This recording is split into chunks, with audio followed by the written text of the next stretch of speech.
in the UAE, the government has committed to planting 100 million mangroves by 2030. Why are mangroves such a powerful climate solution, especially for the UAE? Well, since UAE is located on the coastline, it helps. It has very many environmental benefits, such as giving the marine life a home, such as fishes, crabs, etc.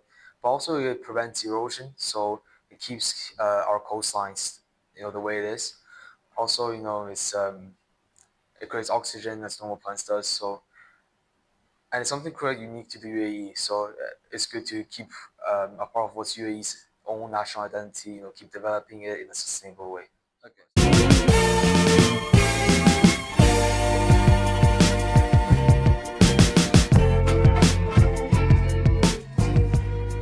Welcome back to Bridging the Gap. Back in July, I had a wonderful chat with members of Raha's Sustainability Action Team. That was for episode 26. Sustainability takes on an especially meaningful role in our context here in the UAE because we're living in a country that's both deeply rooted in natural ecosystems like our mangroves and coastal environments, but simultaneously, of course, we're at the very center of global conversations about energy, climate solutions, and technological innovations. So at the time of recording episode 26, a couple of the key players were unfortunately unavailable. So I've been waiting for an opportunity to get one of them on so I can quiz them about some of the inspiring work that they have been and continue to be a part of. So welcome, Zifan. Hi everyone, I'm Zifan, grade 11 student here at Raha. Right, well, Zifan, let's get straight to it. So if I understand correctly, you've actually been part of the Sustainability Action Team since its inception. Is that right? Yeah, exactly. Yeah. Right. So could you talk a little bit about how it came about, the evolution, and perhaps take us through its impact as you've seen it? So it started off at the end of grade 8 as kind of this end of year's project with Coach Des. We finished all the syllabus work and we wanted a fun way to incorporate sustainability for the upcoming COP28 summit over in Dubai. So over to the next year, it became more like an official ECP with members from all the grades joining as well, and that was the year where COP28 was held. But then afterwards, we kind of extended the ECP into this sustainability action team where it's focused more towards action on the campus and driving some new change into the campus where normally it would just be on paper. We're actually the ones creating the change now. So it's been very impressive to see how the change went from talking about theoretical topics and plans into like actually implementing them with the younger generation as well here. Awesome. So how many are currently in the Sustainability Action Team itself, and how many people do you work with in your sort of broader reach? So I'll estimate around 20 to 30 members right now, I'll say, around in the Sustainability Action Team, all led by Coach Des. And externally, we've worked with various companies such as, for mangroves, distant imagery, so for the drones in mangroves, as well as for the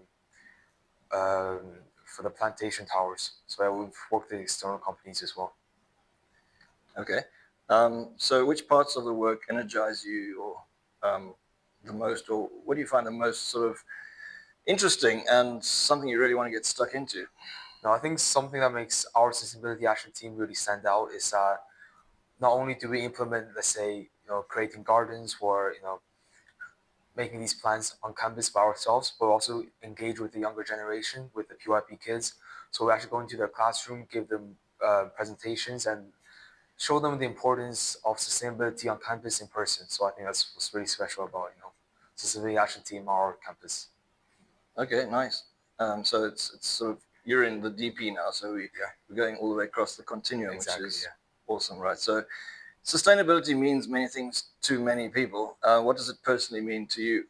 Well, this obvious one was environmental sustainability, right? To make sure we use renewable energy and so we can keep developing the planet. But also, I think another really important thing is social sustainability. So we'll be trying to implement that, of course, on campus, where we've been, teaching the younger kids, like giving them ideas so that in the future they're able to carry on sustainability action team as even if we leave the campus. So it's just something that can keep going within the community and sustainability. Yeah. Exactly. Okay, Sustainability lovely. grow. Yeah. All right, so let's move on to something that took place in November, which was the Abu Dhabi International Petroleum Exhibition and Conference, or ADIPEC. This is a fairly huge event for those who have never heard of it. It's in fact billed as the world's largest energy event, with over 2,250 companies exhibiting the actions they are taking, which potentially contribute positively to energy transition. So, Zifan, you attended the event along with others in the Sustainability Action team. What were your first impressions walking into the exhibition halls? Well, it's definitely a different vibe than working on sustainability here on campus because, there's a lot of big companies, a lot of very serious looking people, and they're looking to strike big deals with big companies. So being there we kind of felt our place a little bit, but at the same time, the people they were really nice to give us some help and support and take us seriously you know, our goal to try to implement more sustainability initiatives on our campus with their technology. Okay, did you attend any talks? Yeah, we had one where it's talking about the use of AI and how we can use AI to become more sustainable. I think that's really relevant in this era where AI is becoming more and more developed, and we should definitely try to look into how we can implement that as well. And were there any stands or technologies or other presentations that really stuck with you, and why? Oh, there was many impressive ones, I'll be honest, but most of them were for bigger wall companies. But the one that was most relevant for us was this one solar panel energy company.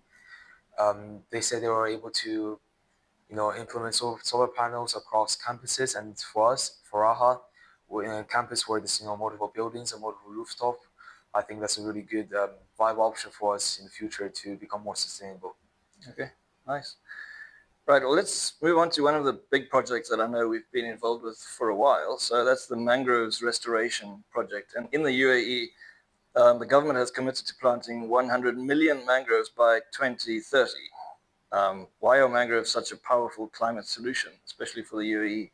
Well, since UAE is located on the coastline, it helps. It has very many environmental benefits, such as giving the marine life a home, such as fishes, crabs, etc. But also it prevents erosion, so it keeps our coastlines the way it is. Also, it creates oxygen as normal plants does. So and it's something quite unique to the UAE. So it's good to keep a part of what's UAE's own national identity. Keep developing it in a sustainable way. Okay, so I heard that there's a growing interest in the so-called blue carbon, the idea that oceans, mangroves, and seagrasses can store far more carbon per hectare than forests. So I guess mangroves certainly fit into that, as you mentioned, the oxygen thing. So, Exactly. so you and others have been involved in this project for a while now. Could you explain what the overall goal of the project is for you and the team? Well, first it was to develop more, hands-on experience with dealing with the mangroves. So over the 2 years, we've taken 2 trips to the mangroves where we actually hands-on planted the mangrove seeds, watched mangrove seeds, and seeing how the mangroves are grown and the way they're distributed here across UAE. Another really impressive thing that we use is the drones. So we're working with distant imagery technologies where they built a homemade drone that flies over the mangroves and injects seeds into the ground where they can grow more effectively. So yeah, that's definitely one of the big goals to go in and try to learn firsthand experience, talk with the people who understand more about the mangroves. So then afterwards we'll come back and do presentations among the school to younger kids and teach them more about the stuff we've learned. So yeah. All right, so broader sustainability initiatives at Raha International School. What other projects or ideas have you been leading or supporting, recently, and what's coming up? So besides mangroves, we have two other key initiatives we have going on here at the campus. One is that we have various gardens scattered across the campus where we can grow our own fruits and vegetables for the salad stand here in the canteen. Okay. And we've been working on that with the kids as well, so we're getting everyone involved.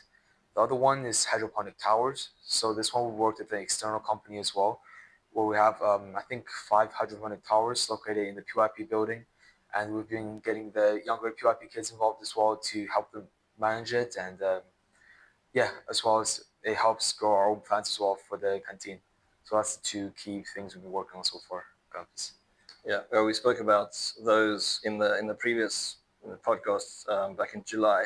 I'm glad to hear that they are still going. Obviously, the weather's been a bit horrendously hot, but now it's really lovely. So is this at the time of year when you really start pushing the gardens hard? Yeah, exactly. So we kind of skipped out the summer period where we know plants are not going to grow very well.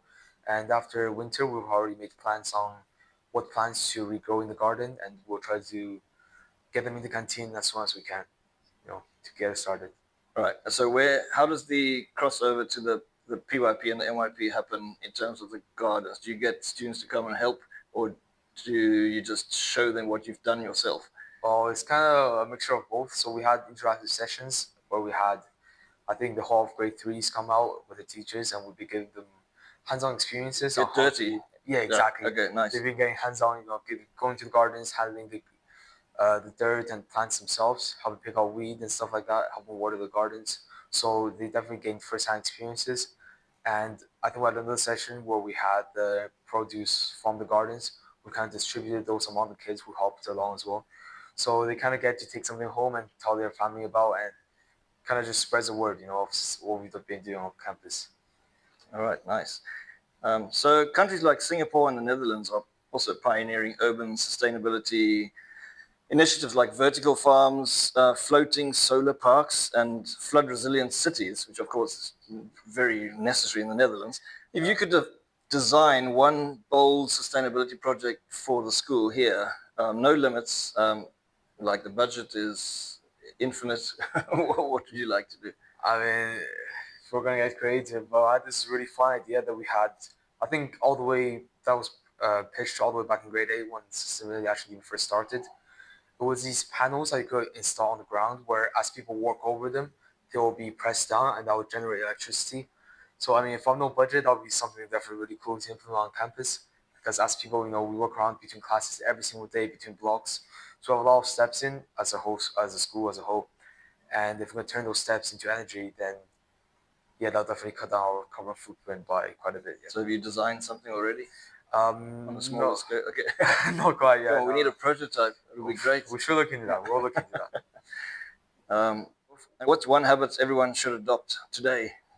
Well, as you said, stop using plastic water bottles as much as you can. If you have to use them, try to use them as much as you can. And if you have to throw them out, don't. Try to recycle it as arts and crafts, anything that you can use.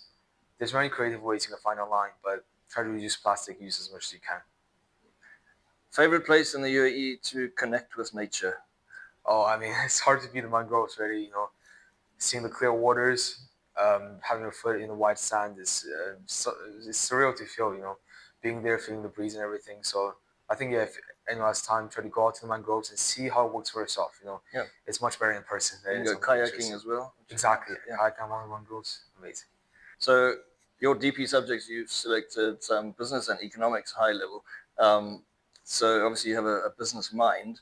Is there any way that you would be keen to sort of make change in business one day yourself in terms of sustainability? I mean, definitely. I think if you look at all the big businesses now, they are looking to become more sustainable. It's definitely a key marketing point, and it's it's a good ethical point as well. It helps the world. So yeah, one day in the future, of course, I'll try to look into sustainability as much as I can, and try to scale your business without sacrificing anything on sustainability side is something really important for everyone who's trying to start a business in the future. Definitely. Nice. Well, Zifan, thanks so much for the chat. All right, thank you so It's much. been really good. Learned a lot.